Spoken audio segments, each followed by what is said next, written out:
Chapter 7. Name is freedom. The highest form of wealth is the ability to wake up every morning and say, I can do whatever I want today. People want to become wealthier to make them happier. Happiness is a complicated subject because everyone's different. But if there's a common denominator in happiness, a universal fuel of joy, it's that people want to control their lives. The ability to do what you want, when you want, with who you want, for as long as you want, is priceless. It is the highest dividend money pays. Angus Campbell was a psychologist at the University of Michigan. Born in 1910, his research took place during an age when psychology was overwhelmingly focused on disorders that brought people down, things like depression, anxiety, schizophrenia. Campbell wanted to know what made people happy. His 1981 book, The Sense of Well-Being in America, starts by pointing out that people are generally happier than many psychologists assumed. But some were clearly doing better than others. And you couldn't necessarily group them by income, or geography, or education, because so many in each of those categories end up chronically unhappy. The most powerful common denominator of happiness was simple. Campbell summed it up. Having a strong sense of controlling one's life is a more dependable predictor of positive feelings of well-being than any of the objective conditions of life we have considered. More than your salary. More than the size of your house. More than the prestige of your job. Control over doing what you want, when you want to, with the people you want to, is the broadest lifestyle variable that makes people happy. Money's greatest intrinsic value, and this can't be overstated, is its ability to give you control over your time. To obtain, bit by bit, a level of independence and autonomy that comes from unspent assets that give you greater control over what you can do and when you can do it. A small amount of wealth means the ability to take a few days off work when you're sick without breaking the bank. Gaining that ability is huge if you don't have it. A bit more means waiting for a good job to come around after you get laid off, rather than having to take the first one you find. That can be life-changing.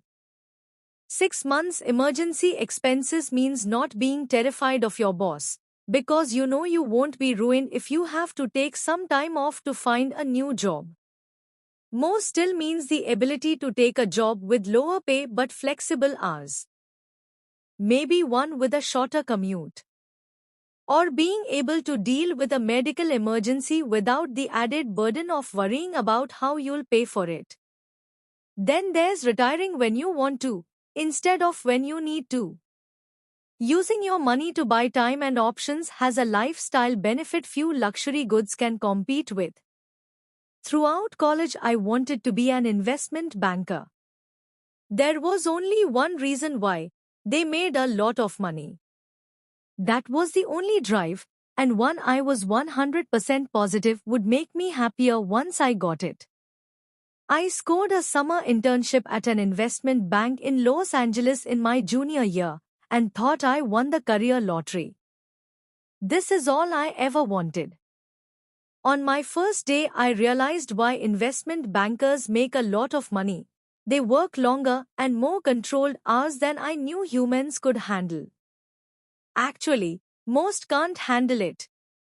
Going home before midnight was considered a luxury, and there was a saying in the office, if you don't come to work on Saturday, don't bother coming back on Sunday.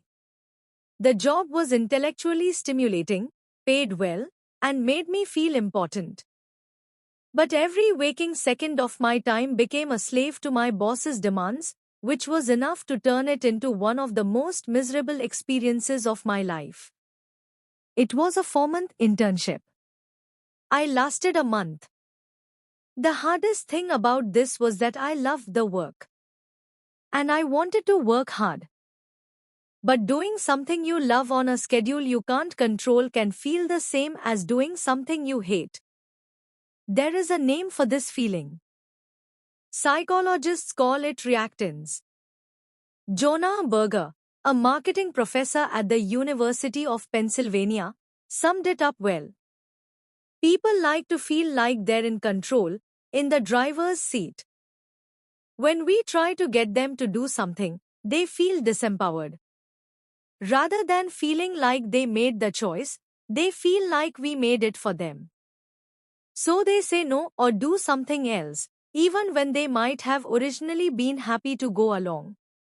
When you accept how true that statement is, you realize that aligning money towards a life that lets you do what you want, when you want, with who you want, where you want, for as long as you want, has incredible return.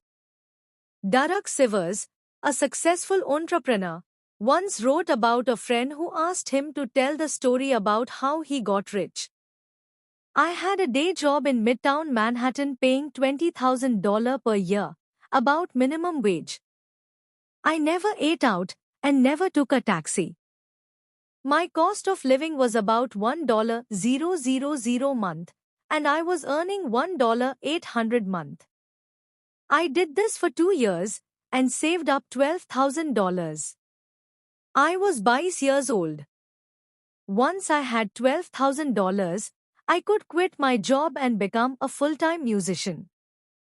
I knew I could get a few gigs per month to pay my cost of living. So I was free. I quit my job a month later and never had a job again. When I finished telling my friend this story, he asked for more. I said no, that was it. He said, no, what about when you sold your company? I said no, that didn't make a big difference in my life. That was just more money in the bank. The difference happened when I was 22. The United States is the richest nation in the history of the world. But there is little evidence that its citizens are, on average, happier today than they were in the 1950s, when wealth and income were much lower, even at the median level and adjusted for inflation. A 2019 Gallup poll of 150,000 people in 140 countries found that about 45% of Americans said they felt a lot of worry the previous day. The global average was 39%. 55% of Americans said they felt a lot of stress the previous day. For the rest of the world, 35% said the same. Part of what's happened here is that we've used our greater wealth to buy bigger and better stuff. But we've simultaneously given up more control over our time. At best, those things cancel each other out. Median family income adjusted for inflation was $29,000 in 1955. In 2019, it was just over $62,000. We've used that wealth to live a life hardly conceivable to the 1950s American, even for a median family. The median American home increased from 983 square feet in 1950 to 2,436 square feet in 2018. The average new American home now has more bathrooms than occupants. Our cars are faster and more efficient, our TVs are cheaper and sharper. What's happened to our time, on the other hand, barely looks like progress. And a lot of the reason has to do with the kind of jobs more of us now have. John D. Rockefeller was one of the most successful businessmen of all time. He was also a recluse, spending most of his time by himself. He rarely spoke, deliberately making himself inaccessible and staying quiet when you caught his attention.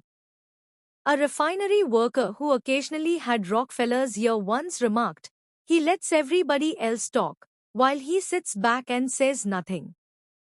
When asked about his silence during meetings, Rockefeller often recited a poem. A wise old owl lived in an oak. The more he saw, the less he spoke. The less he spoke, the more he heard. Why aren't we all like that wise old bird? Rockefeller was a strange guy. But he figured out something that now applies to tens of millions of workers.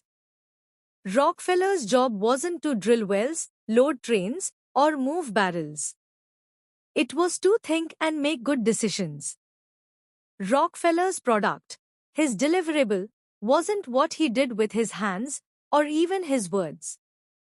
It was what he figured out inside his head. So that's where he spent most of his time and energy. Despite sitting quietly most of the day in what might have looked like free time or leisure hours to most people, he was constantly working in his mind, thinking problems through. This was unique in his day. Almost all jobs during Rockefeller's time required doing things with your hands.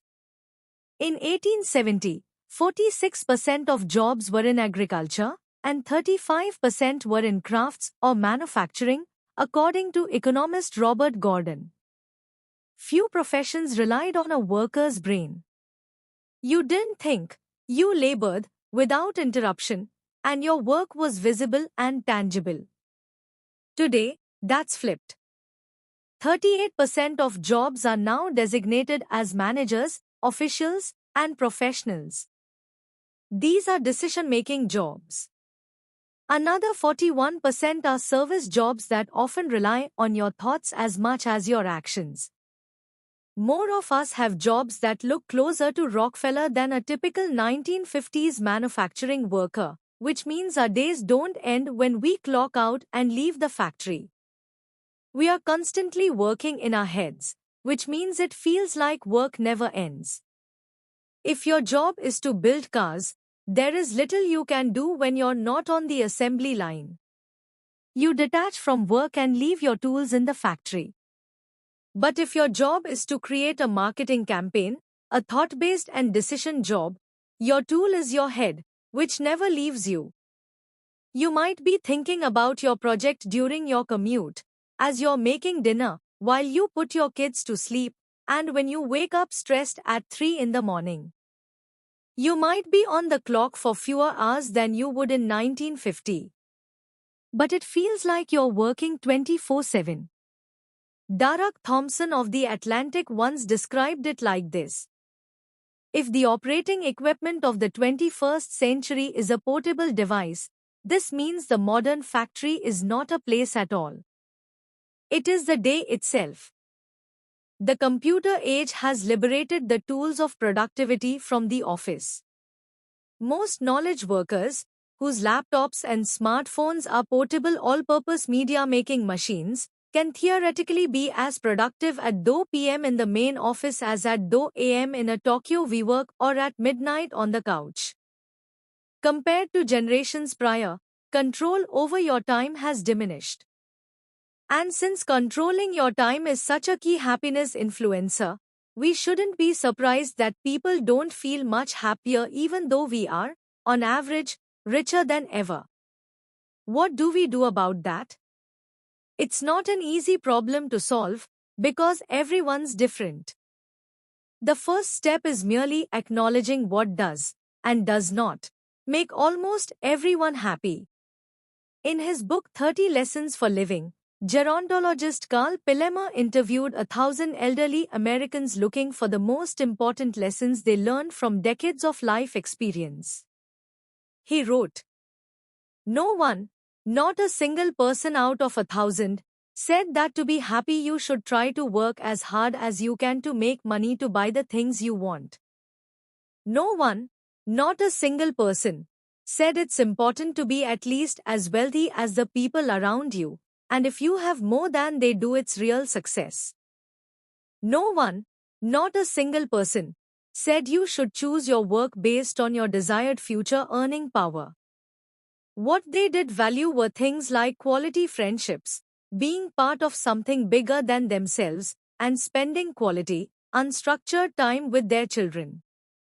Your kids don't want your money, or what your money buys, anywhere near as much as they want you. Specifically, they want you with them," Pillemer writes. Take it from those who have lived through everything, controlling your time is the highest dividend money pays. Now, A short chapter on one of the lowest dividends money pays.